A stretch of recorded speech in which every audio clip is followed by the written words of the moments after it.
Could a girl suffering from a chronic and very serious disease be saved from a 10-meter fall? This story begins in the house of a family, where their only refuge is faith. They mortgage the house to expand it and inaugurate the largest mixed animal clinic in Texas, where a picnic is held every month with members of the church. Their family was very united and fun, until one night their lives changed completely when Anna, one of the girls, had an upset stomach. Kristy and Kevin spent the night very worried about their daughter and the risk of their new business.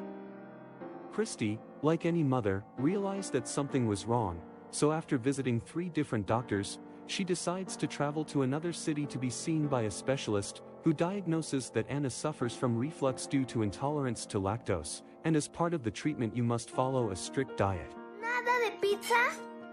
So they did everything possible to comply with their diet, but despite that, as time passed the discomfort became a stronger and more unbearable pain. The pain was so strong that one night, Anna gave a piercing cry from irresistible pain, so her parents had to take her to the hospital in an emergency. There another doctor saw her, and for the 4th time they gave her the same diagnosis. Kristy could not believe it and indignantly told the doctor that it could not be reflux. Kristy asked for more tests or for another doctor to see her, but she became increasingly irritated by the doctor's attitude, until she started shouting, "I'm not leaving this hospital until I know what my daughter has." To the doctor he had no choice but to do more studies. After a while, the director of pediatrics arrives, and obviously a mother's heart is never wrong. Anna was not as well as the doctor said. She had a total and complete abdominal obstruction that if it is not resolved, she will lose her life. Immediately the girl is subjected to some uncomfortable and painful procedures, in order to perform an emergency surgery. Then, the doctor explains Anna's condition, assuring that she suffers from an intestinal motility disorder which has no cure, and they discharge her with strict instructions to normalize her condition, but not before telling them that there is a specialist doctor in these incurable cases, and suggests that you visit him. Once at home, the family routine changes as everyone must be aware of Anna, who although she looks quite weak, has felt better, but her abdomen grows disproportionately. Kristy tries to book an appointment with the specialist, but gets no response, because he is a highly sought-after doctor. As the days go by, her desperation grows more, since she knows that Anna's days are numbered. Kristy feels that her faith is fading, despite the fact that the church continues to pray for the girl. To lift Anna's spirits, Kevin gives her a puppy named Napoleon, which makes her very happy, although Kristy is very upset because it causes more work for her than she can do. The tension in the house increases more and more. Kevin and Kristy fight about everything, to the point that Kristy no longer wants to attend church. Her older sister, noticing everything that is happening, feels sad and worried, so she asks God that Anna be totally cured, but instead it gets worse. For that reason they decide to travel with Anna to Boston without waiting for the appointment. Since you cannot sit idly by. As expected, the doctor he cannot see her without an appointment. Kristy implores the receptionist, telling her how serious she is, the terrible pain she suffers and the treatment she is undergoing. The receptionist is moved and regrets it, but apparently there is nothing to do but wait for his date. Sad and heartbroken, Kristy leaves and they go to a restaurant, where they meet Angela, a nice stewardess, who, knowing that they are not from Boston, offers to take them for a walk. Since the girl liked the idea very much, they decided to stay a few days. Plus, actually, the idea of the walk was good because they enjoyed it a lot, especially Anna, who visited an aquarium that she wanted to see so much. Unexpectedly, Kristy receives a call. It was from Dr. Nurko's office scheduling an appointment for the next day. They couldn't believe it.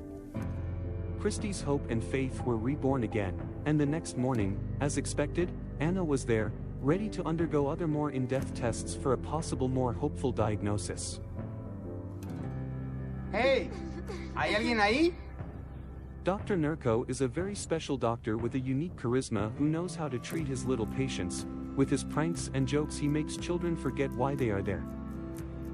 However, that charisma of the doctor must diminish when talking to Kristy, since unfortunately he confirms that he is very serious and with a very strong level of pain. The doctor explains with graphics the obstruction without a cure that Anna presents.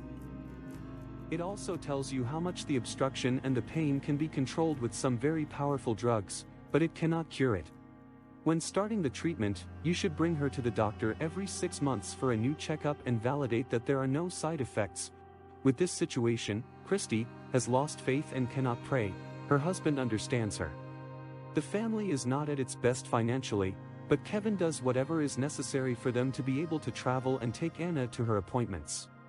Kristy realizes that she is angry with God, and as much as the pastor tries to intervene to get her back to church, she won't.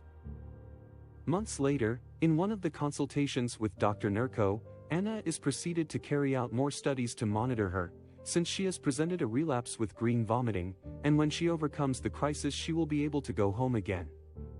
There she befriends her roommate who has cancer. Anna tells her that she has a lot of faith in God and that she shouldn't be afraid to die, so later she gives her chain with a cross.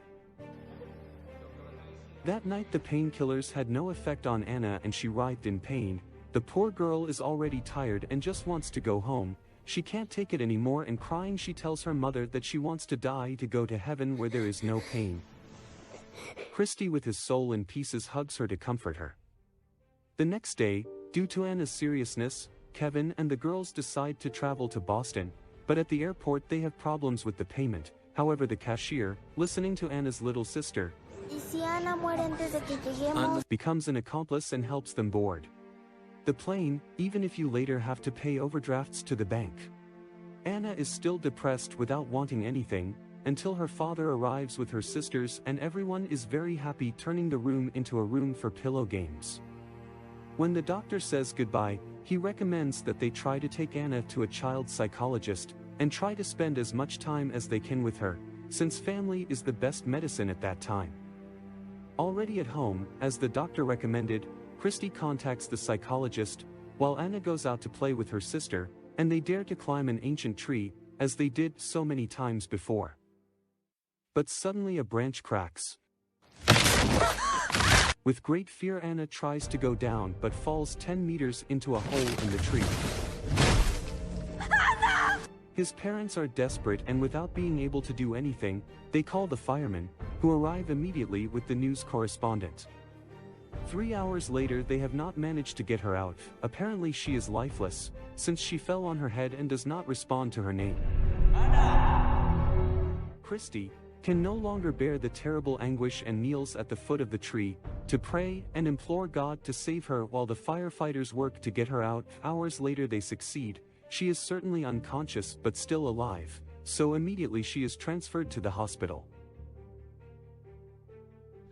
There the doctor who treats her is very surprised, only having a few small scratches and some minor injuries. The girl is intact, without bruises, without blows, or injuries, or fractures, something impossible considering the conditions of the fall.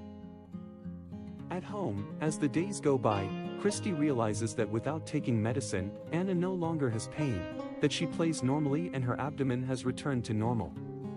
One day, Anna tells her parents something strange that happened to her when she fell into the hollow of the tree. She tells her that everything turned black and came out of her body. It was very strange because she saw her own body, but she was not inside of him, and there was a beautiful butterfly. At first she didn't know where she was, but she felt safe. It was a very beautiful garden. Then she walked among the clouds listening to what God was telling her. She wanted to stay, but God told her that she had to come back, assuring her that she would come back healthy. They decide not to tell anyone at the moment, since they will not believe him.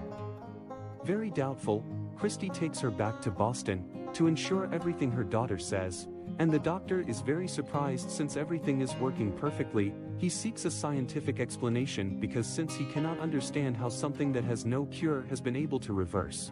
But when he sees Anna he realizes that what has happened is a miracle and he says goodbye because he knows that he will never return. Later, Anna and her mother say goodbye to Angela, thanking her for everything. Before long, her story is all over the news. Kristy has regained her faith in God, and is in the church before the television cameras to recount the experience of this great miracle. After recounting everything she suffered with Anna's illness, she ends by saying that there are miracles everywhere, that sometimes they come in the strangest way and with people who just get in our way, and friends who support us no matter what happens. Miracles are love, and God is love, and love is forgiveness. God shows us that we are not alone. After hearing Kristy's words, some people did not believe that Anna was very sick, of course, because sometimes it is very difficult to believe it, but they did after listening to the father of Anna's partner in the hospital, which attests that she was very serious, and that thanks to Anna her daughter changed in her last days of life, since she felt safer, and felt that God was with her, because Anna gave her faith and also peace. So he came all the way from Boston to thank Anna and her mom for telling his story, and Kristy thanked him for coming as well. Then, at home, before eating the long-awaited pizza, everyone prays unitedly, thanking God for the food, for being together, for him and for all that he is. Amen. Now they live as if each day were a miracle, because for them it is. This is the summary of a Christian movie called Miracles from Heaven. Click here so you don't miss the next story.